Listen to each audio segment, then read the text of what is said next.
In a dingy toy factory in Taiwan, a 4-year-old boy is carefully hand-painting the eyebrows on a Michael Jackson doll that will be released in a promotional campaign commemorating the 30th anniversary of his best-selling album, Bad. Singles like Man in the Mirror, Dirty Diana, and Smooth Criminal blew the Billboard charts to bits and raised the standard of recorded pop music forever. The little boy admires the face of the doll and dreams about the American life that he's only caught glimpses of through the media. He makes 12 cents an hour and works 16-hour shifts, 6 days a week. He starts to wonder if he was born looking more like Michael Jackson and if his life would be better. If only his skin were lighter and his eyes more round, could he achieve what Michael Jackson had?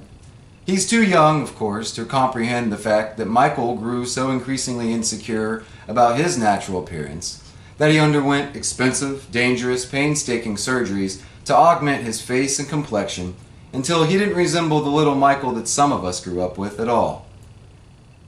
By the end, they say that his nose was interchangeable just like Mr. or Mrs. Potato Head. Sadness fills my being when I reflect on this, and I think of how many people in our culture are convinced that they were born looking incorrect. Barbie dolls busting through the walls and ended up in the arms of every American girl on March 9th, 1959. The fever of longing to resemble something that one is not and can never be was sparked and has spread like wildfire. Coupled with the rise of attractive models and actresses being used to sell everything from lipstick to toilet paper, women were backed into a corner and surrounded by standards of beauty that imploded their self-esteems and urgently demanded that their physical appearance be constantly maintained. They shaved off their natural eyebrows and drew new ones on with fancy, overpriced crayons. If they were born with straight hair, they ran out and got it curled. Those with curls took a clothes iron to their heads until their hair was flat as a sheet of paper. The natural color of fingernails were painted over with every imaginable color of the rainbow. Wax was applied, piping hot to the skin, and used to rip any undesired hair out by the follicles, often leaving the lady weeping and dripping with blood, all in the name of pretty. Seeking perfection that exists only in the offices of advertising agencies. Every woman hawk-eyed her weight and grew anxious about turning age 30. Teeth were bleached, chin hairs plucked, hundreds of thousands of gallons of cellulite vacuumed from thighs, while tears welled within the eyes of the collective female ego. I'm still not pretty. Do you like me now? I'm still not pretty. Do you like me now? How about now?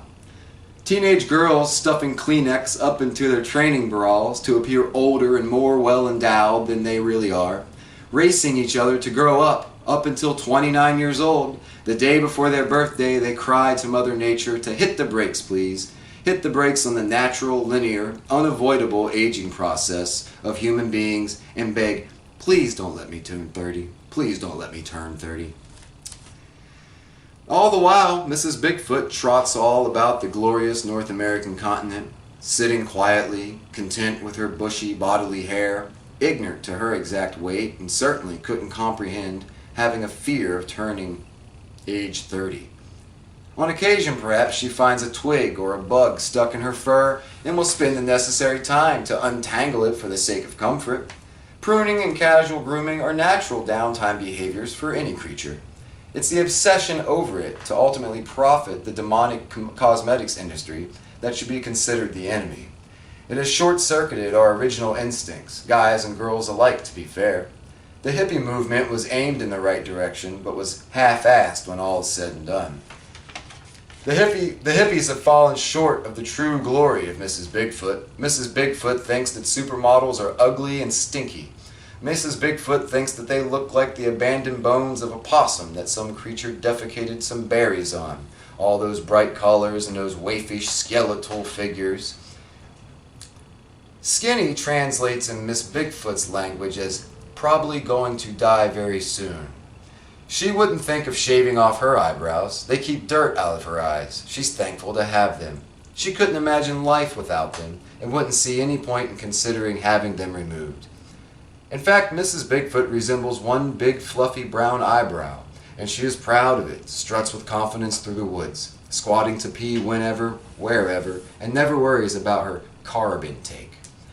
Mrs. Bigfoot represents freedom in the most natural sense of the word. If dolls are going to be mass-produced by children in factories to become the idols of the kids of the next generation, let them be Bigfoot dolls. Instead of longing and working to look like supermodels and actors, let Bigfoot, boy or girl, become the new standard of beauty. May Bigfoot give you the confidence to reveal the bare, natural, unaffected, wild growth of your physical spirit, so that you can all concentrate on cultivating, pruning, and exchanging the spirit of beauty within yourselves to each other for one another. It's true that some folks seem to have nearly perfectly symmetrical features, while others resemble a Mr. Potato Head that someone just slapped together incorrectly in a hurry. But all hippie shit aside, let it all hang out like Bigfoot does. Oh, and that's Mrs. Bigfoot to you, Mr. Potato Head, because she's proud to show the world who she really is and isn't afraid of a